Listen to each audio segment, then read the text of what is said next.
Parásitos del intestino delgado. Primera parte. Universidad Veracruzana.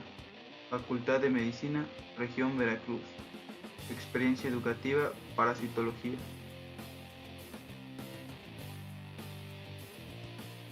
Los parásitos que pueden encontrarse dentro del tracto gastrointestinal se pueden clasificar en dos grandes grupos: protozoarios y helmintos. Los helmintos se caracterizan por ser gusanos multicelulares y a la vez se clasifican en hemátodos, también llamados gusanos cilíndricos, y platelmintos o gusanos planos. Estos a su vez pueden ser céstodos o tremátodos. En cambio, los protozoarios son considerados organismos unicelulares y, al igual que los helmintos, tienen la capacidad de multiplicarse dentro del organismo.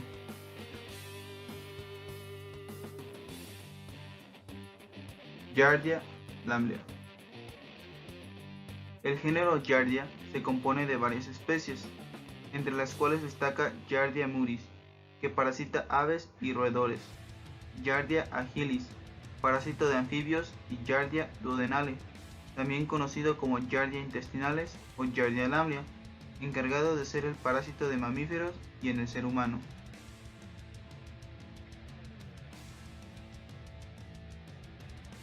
Morfológicamente, Giardia lamblia adopta dos formas: la trofozoito, también denominada vegetativa, y el quiste, el cual tiene la capacidad de resistir las condiciones adversas del medio ambiente. El trofozoito se ubica dentro del tubo digestivo del ser humano, mientras que el quiste sale con la materia fecal.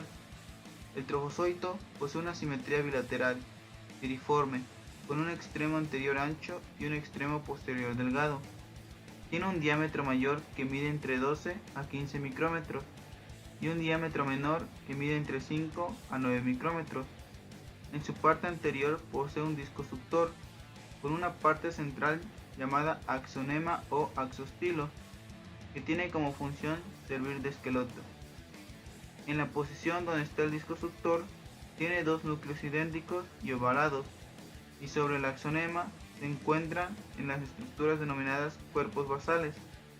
Además, posee algunas vacuolas en el citoplasma y unas estructuras que son el nacimiento de los flagelos.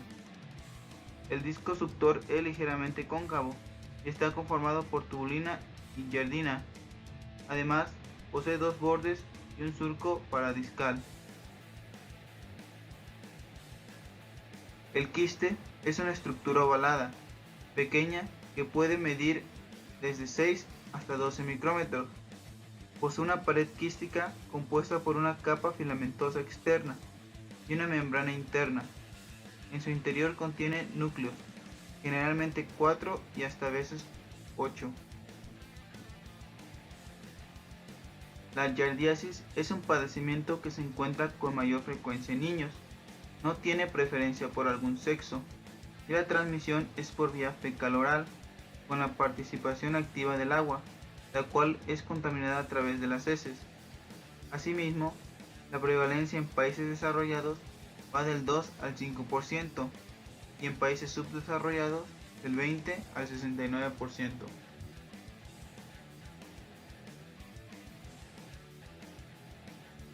Los trofozoitos se van a encontrar en el duodeno, donde van a existir ciertos estímulos para que estos cambien de forma, entre los cuales se encuentran la cantidad de agua y la escasez de colesterol.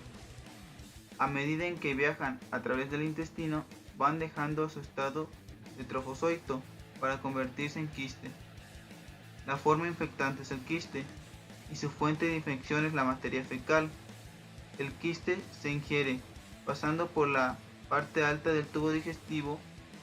En el estómago se resplandece.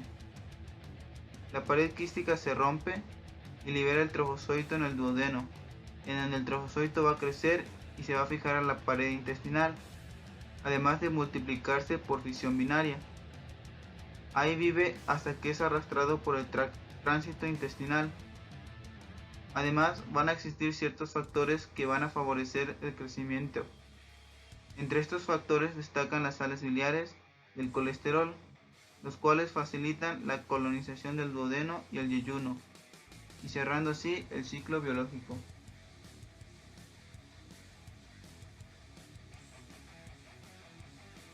En el intestino, Giardia se adhiere a la pared intestinal.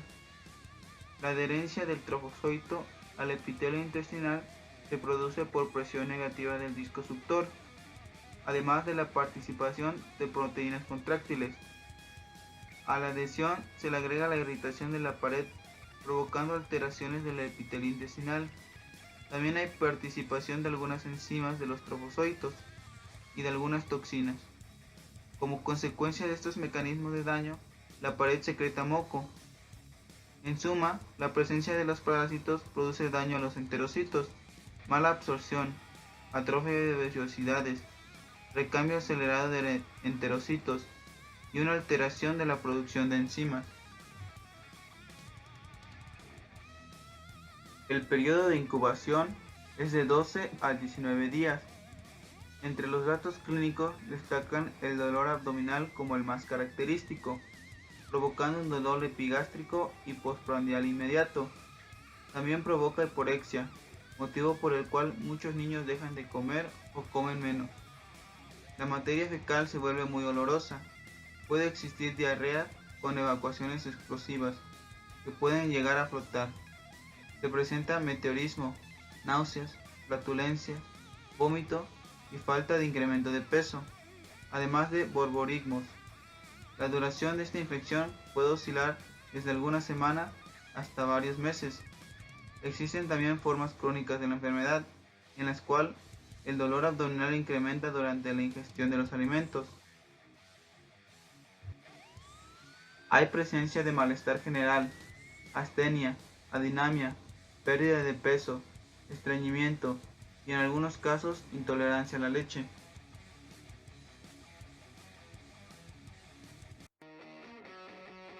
La presencia de quistes en la materia fecal mediante estudios coproparasitoscópicos demuestra la confirmación de esta enfermedad.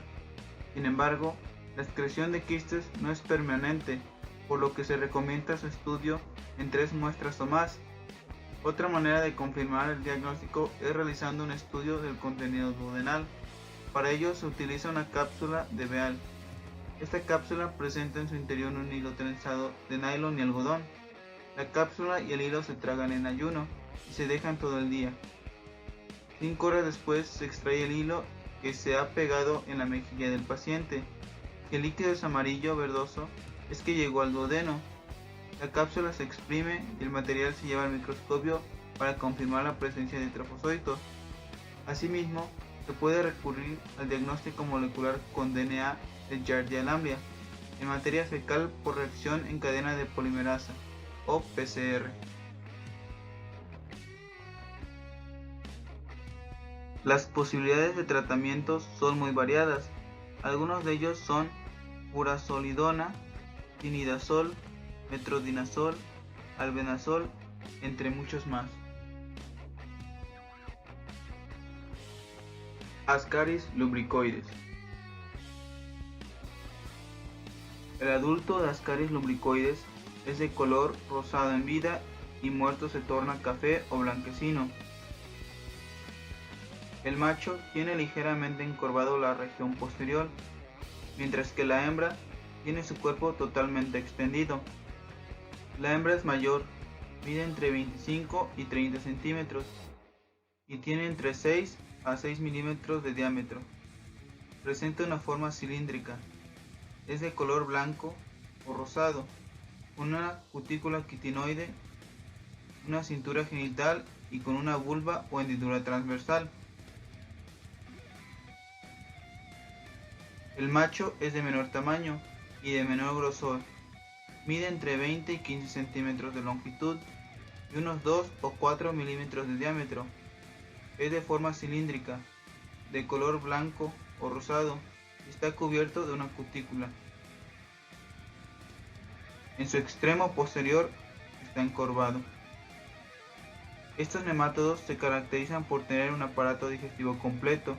Inicia con una boca trilabial, continúa con el esófago, el intestino tubular y termina en la cloaca en el macho y en el ano en la hembra.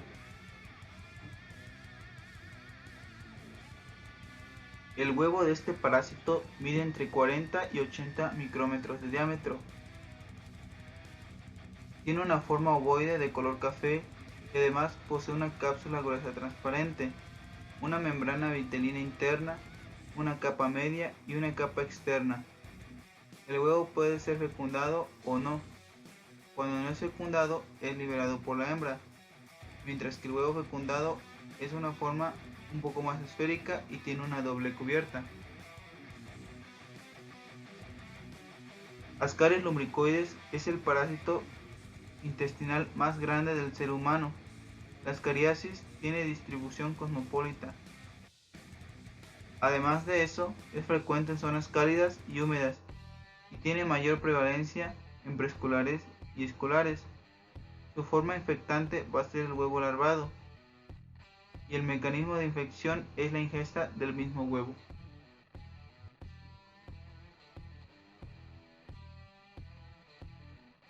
El inicio del ciclo biológico de este parásito puede ubicarse en el intestino delgado del ser humano, sitio donde copulan los adultos y la hembra posteriormente libera huevos. Estos son arrastrados por el contenido intestinal y salen al medio ambiente. Una vez depositados en el suelo, deberán permanecer entre 2 a 4 semanas para poder cumplir con su proceso embrionario. Al cabo de estas semanas, se ha formado una larva llamada de primer estadio y mediante un proceso denominado muda, cambia a una larva de segundo estadio, la cual será la forma infectante de este parásito. En este punto, se requiere que el huevo sea ingerido por un individuo para que continúe el ciclo biológico, de manera que se contaminen con un huevo con una larva del segundo estadio. Este llega hasta el tubo digestivo y se instala en el intestino delgado, sitio en el cual el huevo eclosiona. Luego esta larva realiza un complejo ciclo. Se introduce en el intestino a nivel de la pared intestinal, migra hasta los vasos y pasa a la circulación. Llega al sistema porta y de allí pasa al hígado. Después se transforma mediante otra muda en una larva del tercer estadio. Del hígado, la larva sale mediante la gran circulación hasta llegar al pulmón, donde atraviesa la pared alveolar para finalmente caer en el aparato respiratorio, a nivel del alveolo. En el pulmón sufre una nueva muda y se convierte en larva de cuarto estadio. Asciende a través del aparato respiratorio hasta llegar a la faringe, donde es deglutida y cambia de ubicación, descendiendo por el aparato digestivo a través del esófago y el estómago, y llega nuevamente al intestino delgado, sitio en donde realizará una última muda, convirtiéndose en adulto, y completando así el ciclo biológico, que tiene una duración entre 10 y 12 días. El mecanismo de daño más importante es traumático. Produce daños en la pared intestinal, fenómenos inflamatorios y congestivos y daños al tejido pulmonar. Se generan focos equimóticos, secuestro de los nutrientes antes de que lleguen a las paredes y puedan ser absorbidos. No altera la digestión de las proteínas y provoca también migraciones erráticas del parásito.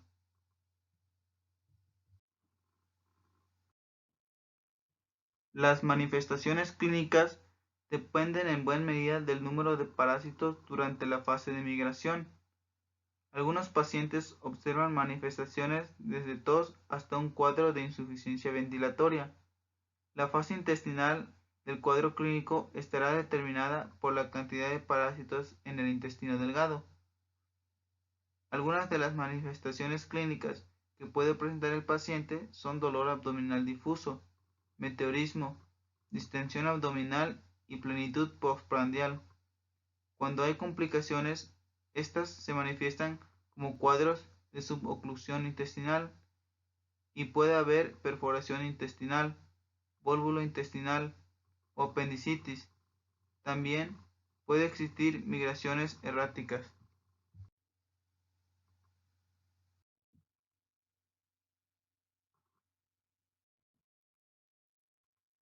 La demostración del parásito se logra trabajando en la fase intestinal del ciclo migratorio. buscando en la materia fecal la presencia de los huevos. También existen pruebas inmunológicas y en la actualidad también se pueden utilizar técnicas de biología molecular como la reacción en cadena de la polimerasa. El tratamiento con el que se cuenta está entre los más eficientes. La piperacina es muy importante. El pamoato de pirantel también funciona, así como el mebendazol, el ácido caínico y el albendazol. Ancilostoma duodenale. La hembra de Ancilostoma duodenale mide de 10 a 18 milímetros de longitud, mientras que el macho mide de 8 a 11 milímetros. Una vez fijado, presenta una posición más irregular y la extremidad cefálica es recta o con una curva muy ligera que sigue la curva general del cuerpo. Tiene una cápsula bucal con 2 pares de ganchos. La hembra posee la vulva en el tercio posterior y en su extremo terminal un apéndice caudal. El macho presenta la bolsa copulatriz con 11 o 13 costillas. Sus dos espículas son divergentes y terminan en una punta fina.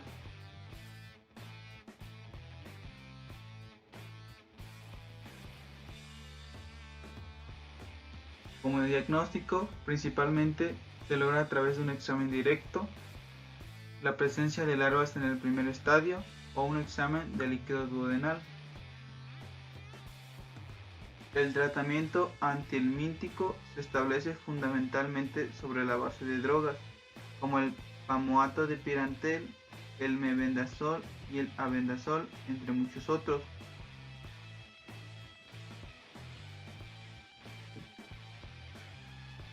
Isospora belli. Estadios de los ciclos sexual y asexual pueden ser encontrados en el citoplasma. Isospora reside en la profundidad del citoplasma del enterocito, justo en la región perinuclear.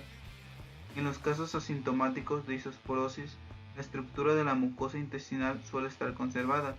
Sin embargo, en las infecciones sintomáticas se producen alteraciones histológicas no específicas. Además, no existe mucha información acerca de los mecanismos por los cuales la infección por Isospora belli lleva a las manifestaciones clínicas que caracteriza a esta parasitosis cuando es sintomática. Varios autores que se han referido al tema coinciden en que el periodo de incubación de la isosporosis es de unos pocos días. Las manifestaciones clínicas que se producen y la evolución de estas dependen de la inmunocompetencia del individuo infectado. Entre ellas encontramos diarreas acuosas, profusas y con posible moco, cefaleas, náuseas, vómito, fiebre, mialgias, astenia y una eosinofilia periférica. Como diagnóstico se ocupa un examen directo de la muestra fecal, la técnica de Ricci, la tinción fluorescente o la biopsia duodenal. Uno de los esquemas terapéuticos actualmente recomendado es la combinación trimethoprim-sulfamethoxazol. Esta combinación también se emplea en la profilaxis de las recurrencias de isosporosis en pacientes de SIDA.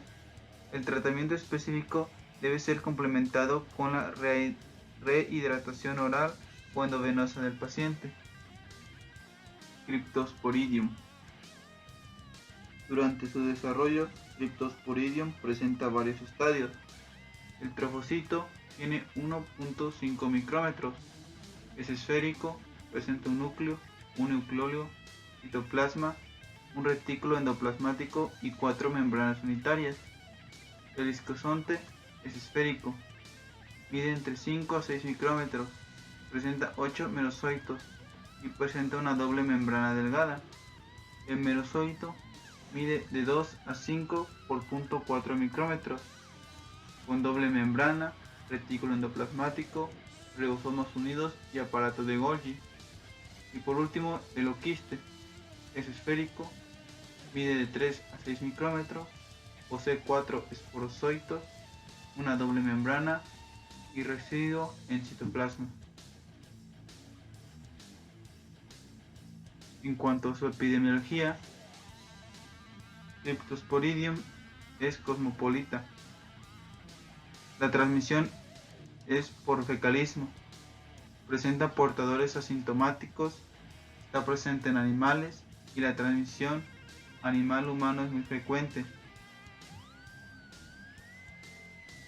El ciclo de vida de Cryptosporidium se ha investigado en terneras y membranas oreo-alantoidea de embrión de pollo y parece seguir el patrón descrito para otros coccidios como Toxoplasma gondii.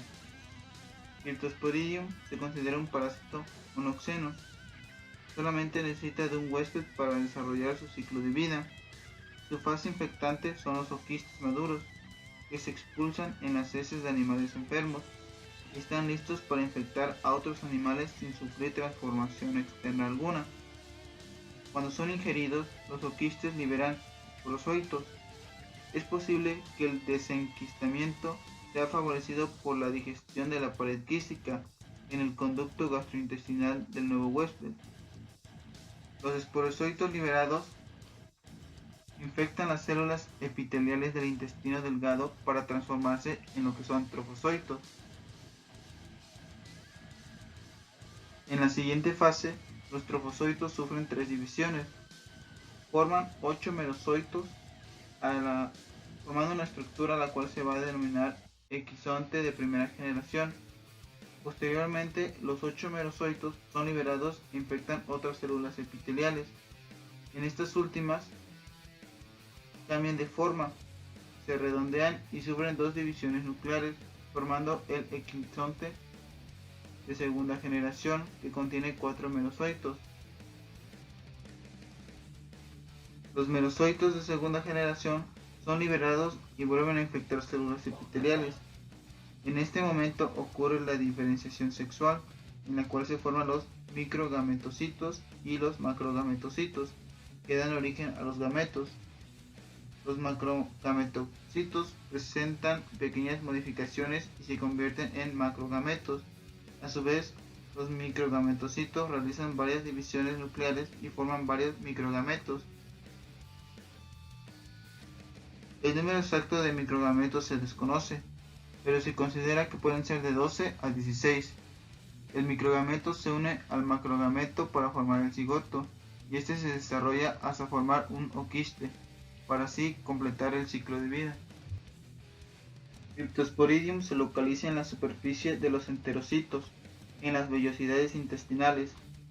Al lesionar a los enterocitos se produce atrofia de las microvellosidades intestinales, cambios epiteliales, pérdida de enzimas digestivas, inflamación de la mucosa, hipertrofia de las criptas de Lieberkühn, fallas de absorción, alteración de la fisiología del agua y los electrolitos, que producen un cuadro diarreico. Clínicamente, la infección por Cryptosporidium se puede manifestar de forma diferente en huéspedes inmunocompetentes y en inmunocomprometidos. Por lo tanto, la gravedad de la enfermedad se determina por el estado inmunológico del paciente. En pacientes inmunocompetentes se va a presentar hiporexia, diarrea, náuseas, calambres abdominales y vómitos, además de flatulencias. En pacientes inmunocomprometidos presentan diarrea crónica, hiporexia, náusea, vómito, dolor abdominal, pérdida de peso, fiebre y deshidratación. Como métodos de diagnóstico se utilizan las biopsias, las técnicas tintoriales, las técnicas de concentración y el Conatin.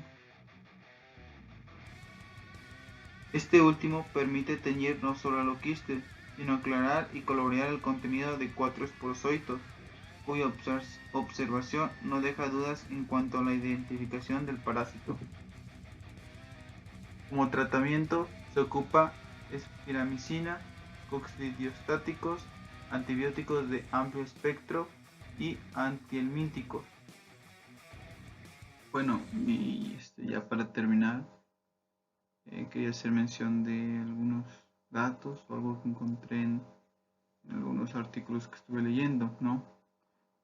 Leí algunos, leí varios, que habían unos que me llamaron más la atención que otros, y pues algunos trataban sobre la prevalencia que existía de ciertos parásitos en heces de animales, ¿no? Especialmente en perros. Se recolectaban datos de estos en Oklahoma, en parques de Oklahoma, y pues ya mencionaba los parásitos que con mayor frecuencia se encontraban. También existía, o no existe, o hay otro que trata sobre la transmisión de Isospora belli a través de un trasplante renal. Si no me recuerdo, el donador al donar el trasplante, al realizar el trasplante, pues el receptor fue contagiado de Isospora. Pero los que más me llamaron la atención fueron dos, que son casos más, bueno, son casos más clínicos, por decirlo así, y son infrecuentes, pero pues pueden llegar a suceder, ¿no? Hablaban de Ascaris lumbricoides. Uno era la capacidad que tenía Ascaris de poder migrar hacia la vía biliar, ¿no? Lograba llegar hasta este sitio y podría generar un síndrome ictericio obstructivo. Entre las manifestaciones clínicas presentaba ictericia, presentaba hiperbilirubemia, perdón. Y pues nada, en este caso mencionaba que era muy raro que llegara a pasar esto, pero debía tomarse en cuenta como un diagnóstico diferencial de lo que es este síndrome ictericio obstructivo. Y pues el último caso que leí hablaba sobre una obstrucción intestinal por Ascaris lumbricoides, ¿no? También un padecimiento raro, a lo mejor un poco más frecuente que, que la migración hacia vías biliares, pero pues igual era un padecimiento que provocaba vómito, provocaba dolor y provocaba distensión abdominal, ¿no? Ya estos serían casos más extremos, ¿no? Y pues se trataba solamente con una cirugía, ¿no? Era la única forma de tratar este padecimiento, un tratamiento quirúrgico. Y pues ya eso sería todo de mi parte. Agradezco su tiempo y espero les haya gustado el video.